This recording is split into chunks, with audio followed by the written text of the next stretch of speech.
কাগজ জানাচ্ছি খাতুনগঞ্জ থেকে মতিঝিলের সাথে আছে আমি শামীম জাহিদ। দেশের অর্থনীতির পরিধি বিবেচনায় আর নতুন কোনো ব্যাংকের প্রয়োজন দেখছেন না অর্থনীতির বিশ্লেষকরা। তবে বাংলাদেশ ব্যাংকে জমা রয়েছে 70 থেকে 80টি ব্যাংকের আবেদন। এই অবস্থায় ব্যাংকের সংখ্যা না বাড়িয়ে শাখা বাড়ানোর পরামর্শ দিচ্ছেন ব্যাংকিং খাত সংশ্লিষ্টরা। আজ আমরা আলোচনা করবো ব্যাংকিং খাত নিয়ে, এই নিয়ে কথা বলতে আমাদের স্টুডিওতে রয়েছেন বিআইবিএম এর পরিচালক আহসান হাবিব। তবে আলোচনা শুরু করার আগে দেখে নেব একটি প্রতিবেদন।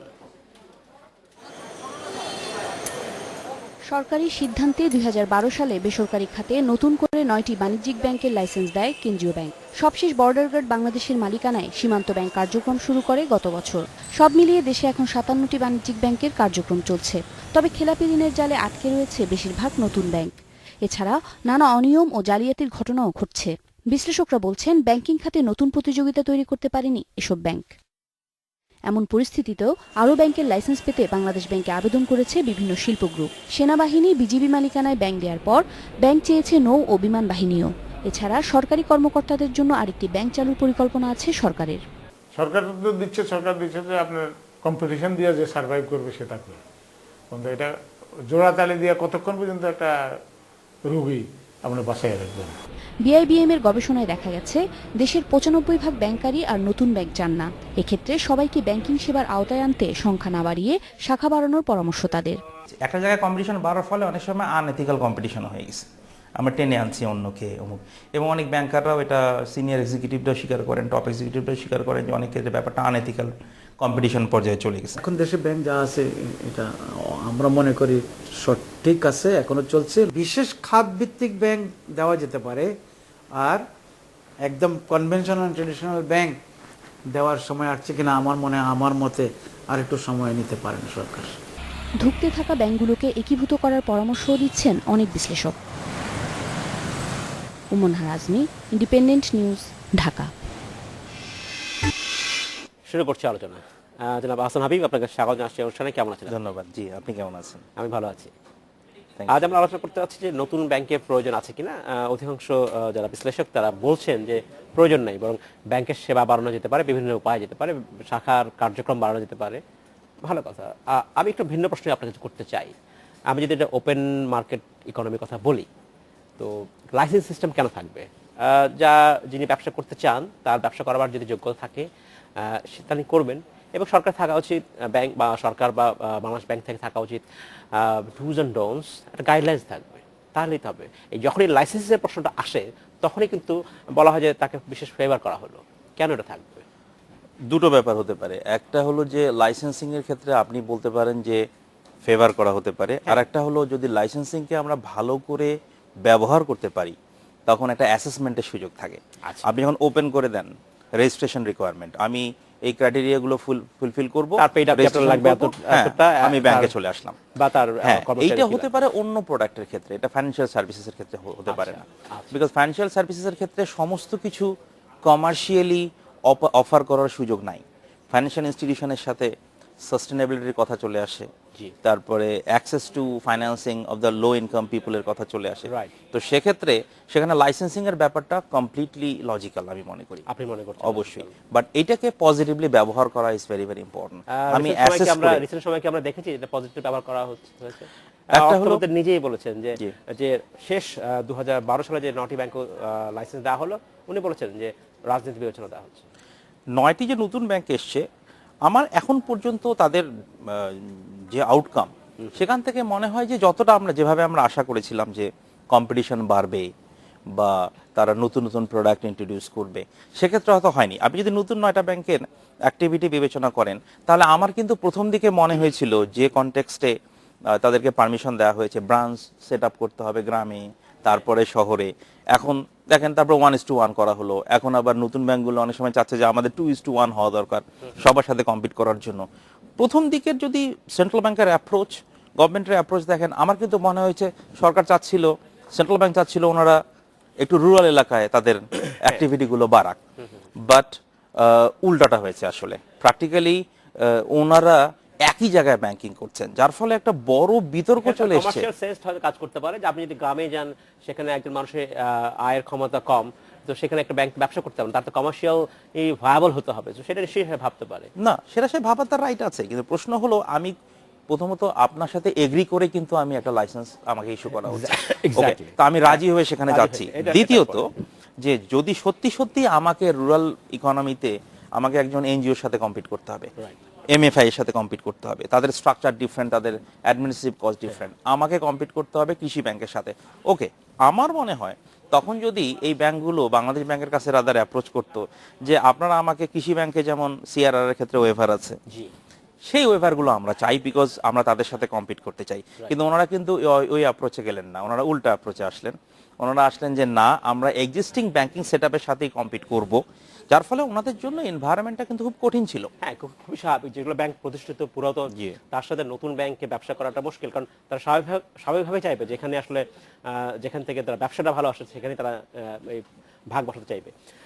কিন্তু আপনি যখন বলছেন যে এই সেবা আসলে বাড়া যেতে, আপনি না, সবাই আমাদের প্রতিবেদন দেখেছি, অনেকে বলছে যে ব্যাংকিং সেবা বাড়ানো যেতে পারে, আরো ব্যাংকিং ব্রাঞ্চও বেশি করে যেতে পারে, সেটাও কতখানি যুক্তিসঙ্গত? না, যে ব্যাংকিং branch করলেই যে- ব্রাঞ্চ এখন যদি যেমন অনেকেই বলছেন যে আমরা বেশি ব্যাংকের প্রয়োজন নাই, অলরেডি স্যাচুরেটেড ব্যাংকিং, তাহলে ওনারা ব্রাঞ্চের জন্য অ্যাপ্লাই করেছেন কেন? ব্রাঞ্চ কোথায় সেট আপ করবেন? শহরে ব্রাঞ্চ কোথায় সেট আপ করবেন ওনারা? Right. ওনারা কি গ্রামে সেট আপ করবেন?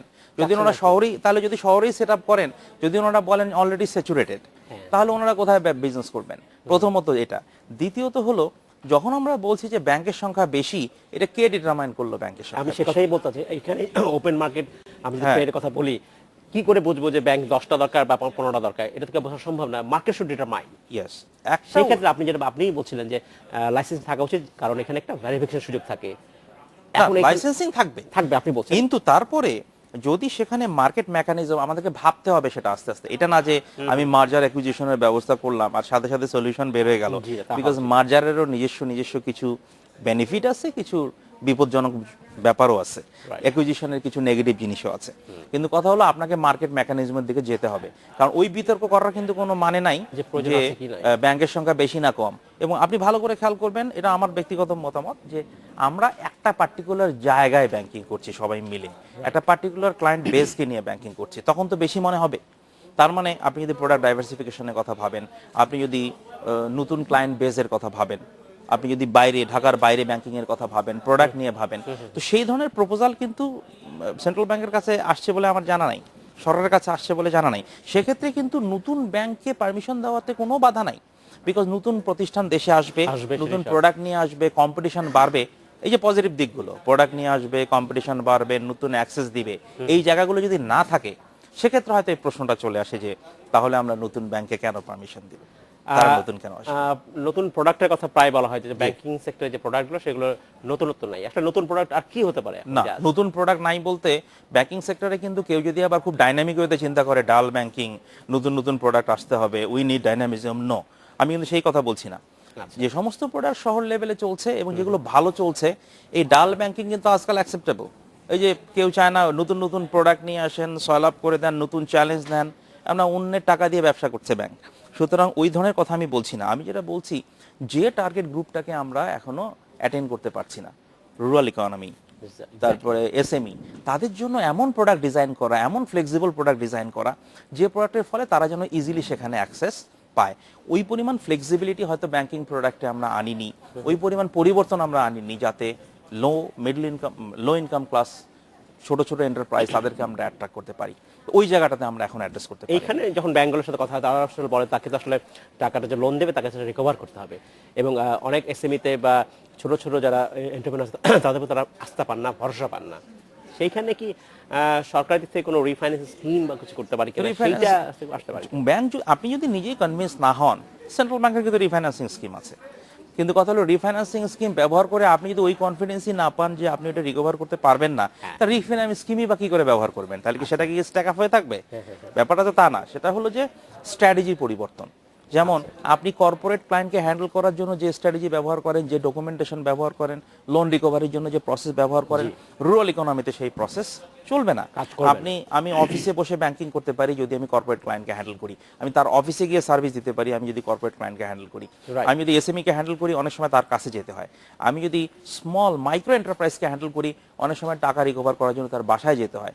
সেক্ষেত্রে আমাদের যে ব্যাংকিং কালচার, সেই ব্যাংকিং কালচার কিন্তু মোটামুটি কর্পোরেট ব্যাংকিং এর সাথে সঙ্গতিপূর্ণ। এক্স্যাক্টলি। আপনি যদি বলেন যে রুরাল, আপনি শুধু ডিসিশন নিলেন আমার প্রোডাক্ট আছে, তাহলে অ্যাকর্ডিংলি হিউম্যান রিসোর্সের যে ট্রেনিং, অ্যাকর্ডিংলি আমার যে মাইন্ডসেটের পরিবর্তন, Right. অ্যাকর্ডিংলি আমার way of handling clients, services, style, এটা যদি আমি পরিবর্তন না করি তাহলে কিন্তু আলটিমেটলি কি দাঁড়ালো, আপনি এক প্রোডাক্ট দিয়ে সবাইকে অ্যাড্রেস করার চেষ্টা করছেন। হ্যাঁ, কিন্তু আমরা কিন্তু সেই নতুনত্বের কথা বলছি, আমরা কিন্তু সেই নতুনত্ব। আমরা সেই নতুন নিশ্চয়ই চাইবো। জনাব আহসান হাবিব, আপনাকে ধন্যবাদ জানাচ্ছি। তার আগে আমরা নিব একটা বিরতির পরে আপনার সাথে আমরা আবার কথা বলবো। আমরা নিচ্ছি একটি বিরতি, আমাদের সাথেই থাকবেন, ফিরছি শীঘ্রই।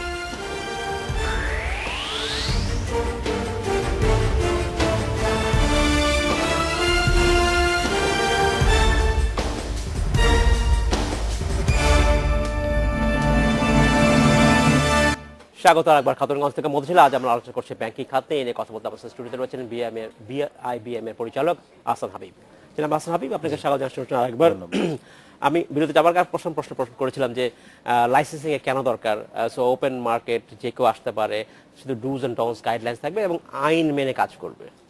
আবার আমি প্রশ্ন করছি আপনাকে, তাই যদি হয়, বিভিন্ন পেশাজীবীদের জন্য বিভিন্ন ব্যাংক হচ্ছে, সেনাবাহিনীর জন্য ব্যাংক আছে, বিজেপির জন্য ব্যাংক করা হচ্ছে, বলা হচ্ছে যে নৌবাহিনীর জন্য করা হবে, সরকারি কর্মচারীদের করা হবে, আমরা একটা জানি পুলিশের জন্য করা হচ্ছে, চিন্তা করা হচ্ছে।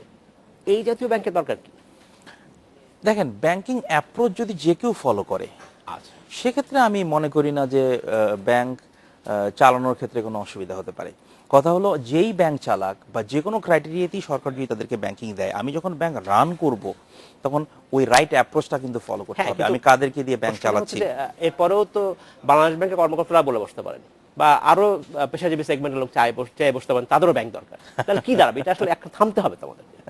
একটা হলো যে ব্যাংকে যদি সংখ্যা বলে যে বিভিন্ন যাকেই দেখ না কেন, হ্যাঁ। আমি শুধু একটা ব্যাপারেই মানে যেটা চাই সেটা হলো কর্পোরেট গভর্নেন্স পার্টটা যদি ঠিক থাকে। এক্স্যাক্টলি। মানে বোর্ড যারা রান করবেন তারা যদি কর্পোরেট গভর্নেন্সটাকে অনার করেন, তারা যদি ম্যানেজমেন্টের সাথে একটা লাইন তৈরি করেন, সেক্ষেত্রে কিন্তু সমস্যা নাই। কথা হলো যে আমি যদি লাইন না তৈরি করি, আমি যদি ডে টু ডে অ্যাক্টিভিটিসে ইন্টারভেন করি, যেটাকে আমরা বলি কর্পোরেট গভর্নেন্সের উইকনেস, সেক্ষেত্রে আপনি যাকেই ব্যাংকে অ্যালোকেট করেন না কেন, যে গ্রুপ অফ পিপুলকে অ্যালোকেট করেন না কেন, যে কোনো নামই করেন না কেন, তাহলে কিন্তু অপারেশন অ্যাফেক্টেড হবে এবং ব্যাংকের পারফরমেন্স অ্যাফেক্টেড হবে, যেটা একটা বিগ চ্যালেঞ্জ। এটা ডেভেলপিং কান্ট্রির চ্যালেঞ্জ, আমাদের তো বটেই, এবং যেটা একদিনে শুধরানোর ব্যাপার না, আস্তে আস্তে শুধরানোর ব্যাপার। এবং যদি আপনি বলেন যে পেশাজীবী যে কথা বলছেন, এর বাইরে যে দেওয়া হয়েছে, তাহলে সেক্ষেত্রেও কি সেই হ্যাঁ, সমস্যা আমরা ফেস করছি কিনা? করছি তো। সুতরাং যে জিনিসটা বোধহয় ইম্পর্টেন্ট সেটা হলো যে ব্যাংকে আমি কিভাবে রান করব। এখন আমি যদি বোর্ডে থাকি এবং আমরা বোর্ডে থেকে যদি কর্পোরেট গভর্নেন্সের ওই মিউচুয়াল রেসপেক্টটাকে আমরা মেনটেন করি, আমরা যদি লাইনটাকে ক্রস না করি, তাকে তার মতো অপারেট করতে দেই, দিস ইজ ভেরি ইম্পর্টেন্ট। তো ওইটা ফলো করা হচ্ছে কিনা, ওই ব্যাংকিং অ্যাপ্রোচটা মেনটেন করা হচ্ছে কিনা, এটা আমরা নিশ্চয়ই আশা করব সেটা হচ্ছে। That is very important. Secondly হলো, আমি যখন নতুন ব্যাংকে পারমিশন দিব, আমার কেন যেন মনে হয় যে পলিসি মেকার বা ওনারা যদি একটা টার্গেট ঠিক করেন যে আমি ওনাকে কেন পারমিশন দিচ্ছি, ওনারা কোথায় অপারেট করবেন, Right. আমরা কি চাই, ওনারা কি ধরনের প্রোডাক্ট মার্কেটে নিয়ে আসবেন, এটা যদি চিন্তা করা হয়, টার্গেট করা হয়, সেক্ষেত্রে হয়তো ব্যাংকগুলোকে আমরা অ্যাকর্ডিংলি বেনিফিট দিতে পারি। আপনি যদি রুরাল এলাকায় অপারেট করেন, অবভিয়াসলি একটু আগে যেটা আপনি বলছিলেন কেউ বিজনেসের কথা ভাববে না কেন, তারা বিজনেসের কথা ভাববে, অবশ্যই ভাবতে হবে। কিন্তু তাদেরকে যদি আমি রুরাল এলাকায় অপারেট করতে বলি, দুটো জিনিস আমরা এনশিওর করতে হবে। একটা হলো যে ওনাদের যে ম্যানেজমেন্ট সেট আপ, ওনারা প্রথম থেকেই কিন্তু ওইভাবেই ওনাদেরকে লোকবল নিয়োগ করতে হবে যারা ওই ধরনের ব্যাংকিংয়ে অভ্যস্ত। আপনি কিন্তু কর্পোরেটে যারা ব্যাংকিং করেন ওদেরকে নিয়ে গিয়ে বলবেন ভাই কালকে থেকে আপনি রুরাল এলাকায় ব্যাংকিং করবেন, উনি পারবেন আমি ঘুরে ফিরে আবার আগের জায়গায় ফেরত আসবো। আচ্ছা, সুতরাং তার মানে আপনার লোকবল নিয়োগ করা থেকে সব ক্ষেত্রেই একটা ডিরেকশনের বোধহয় প্রয়োজন আছে।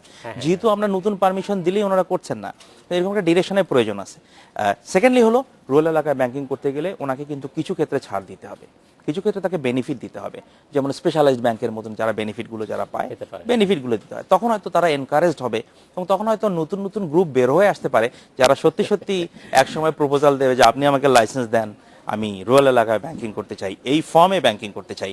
বাট এক্সিস্টিং সেটআপকে নিয়ে গিয়ে, ওই লোকবলকে নিয়ে গিয়ে এক্সিস্টিং প্ল্যাটফর্মের মধ্যে রুরাল এলাকার ব্যাংকিং বা লো ইনকাম ক্লাসকে ব্যাংকিং করা আমরা কি সব ক্ষেত্রে খুব একটা সফল হতে পেরেছি কিনা, আমাদের কাছে কিন্তু খুব একটা ইনস্ট্যান্স নেই। আপনি বলছেন দিন শেষে কিন্তু আসলে লাভ করতে হবে, ব্যবসায় প্রফিট না করলে আসলে ব্যবসা হবে না।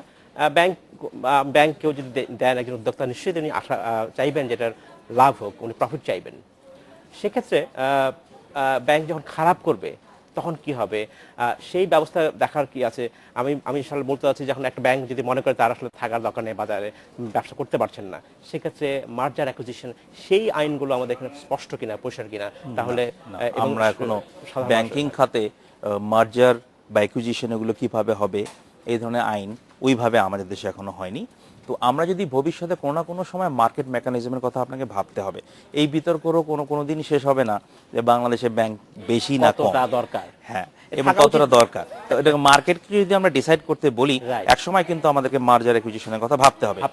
একটা কথা কিন্তু আমি প্রথমেই আগে বলেছি, মার্জার হলে যে সবকিছু ভালো হবে, বিকজ মার্জারে কিছু নেগেটিভ জিনিস আছে। বিকজ আমরা ওই ডেভেলপমেন্ট ব্যাংকের কথা জানি, দুটো ব্যাংক, এটা অ্যাডমিনিস্ট্রেটিভ ডিসিশনে হয়েছে, হ্যাঁ। দুটোকে মার্জ করা হয়েছে।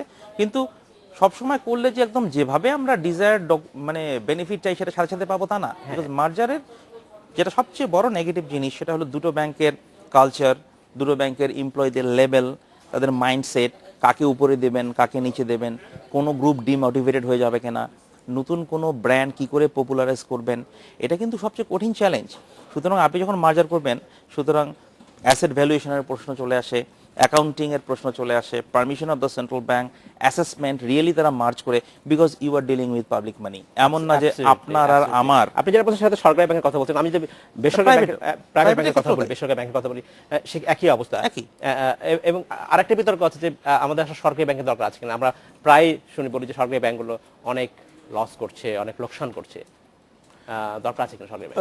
ব্যক্তিগতভাবে আমি মনে করি দরকার আছে, মানে দরকার আছে, বাট এই ফর্মে দরকার আছে কিনা, কমার্শিয়াল ব্যাংক ফর্মে তাকে রাখবেন কিনা। যেমন আমি মনে করি, যেমন গ্রামের প্রাইমারি স্কুলের টিচারদের বেতন কে দেবে, অনেক কিছু সরকারি ব্যাংকগুলো করে যেগুলো কমার্শিয়াল অ্যাক্টিভিটির পর্যায়ে পড়ে না। বাট যদি বলেন এগুলো সরকার হয়তো তাকে ডিরেকশন দেয়, সেই অনুযায়ী করে, এগুলোর প্রয়োজন আছে কিনা, অবশ্যই আছে। কিন্তু তাহলে এই সার্ভিসগুলো কে দেবে? এই সার্ভিসগুলোর প্রয়োজন আছে, দেওয়াও দরকার আছে, কিন্তু এগুলো যদি আপনি কমার্শিয়াল ব্যাংকে দিয়ে দেন, তাহলে মাসের শেষে, বছরের শেষে যদি বলেন সোনালী ব্যাংক ভালো করছে না, জনতা ব্যাংক ভালো করছে না, এই ব্যাংক ভালো করছে। এক্স্যাক্টলি, তাহলে কেন আমি আবার হিসাব দিতে যাব সরকারি ব্যাংক লস করলে কেন বলতে যাব? আপনি যখন বলছেন প্রয়োজন আছে, হ্যাঁ, তাদেরকে কমার্শিয়াল ব্যাংক নামে থাকার প্রয়োজন আছে বলে আমি মনে করি না। আচ্ছা। আমি যদি দুটো ব্যাংকে এর মধ্যে কমার্শিয়াল ব্যাংক হিসেবে রাখি, এটা কিন্তু আমার ব্যক্তিগত অভিমত, অবশ্যই। দুটো ব্যাংকে যদি আপনি কমার্শিয়াল ব্যাংক হিসেবে রাখেন, তাহলে তাকে কমার্শিয়াল ব্যাংকিং এনভায়রনমেন্ট দিয়ে দেন। প্রথমত তাদেরকে সেন্ট্রাল ব্যাংকের অন্যান্য ব্যাংকের মতো সরাসরি রেগুলেশনে আসতে হবে। দ্বিতীয়ত ওনারা কোনো ধরনের গভর্নমেন্ট ডিরেক্টেড এমন অ্যাক্টিভিটি করবেন না যেটা অন্য কোনো ব্যাংক করে না। আর দুটো ব্যাংকে যদি আমরা একটা ব্যাংকে যদি আমরা পিওর স্পেশালাইজড ব্যাংক বানিয়ে দিই, তারা স্পেশালাইজড ব্যাংকের মতো কাজ করবে। At the end of the day আমরা তাদের প্রফিট নিয়ে প্রশ্ন তুলব না, কম্পেয়ার করব না। সেক্ষেত্রে আমার মনে হয় একটা সলিউশন হতে পারে যে যাদেরকে দিয়ে আমরা গভর্নমেন্ট ডিরেক্টেড বিভিন্ন, এগুলো খুব জরুরি, রাইট, কিন্তু তাদেরকে আমরা কমার্শিয়াল ব্যাংক বলবো না। কমার্শিয়াল ব্যাংক বললে কমার্শিয়াল এনভায়রনমেন্ট এনশিওর করতে হবে। জনাব আসলাম হাবিব, আপনাকে অসংখ্য ধন্যবাদ।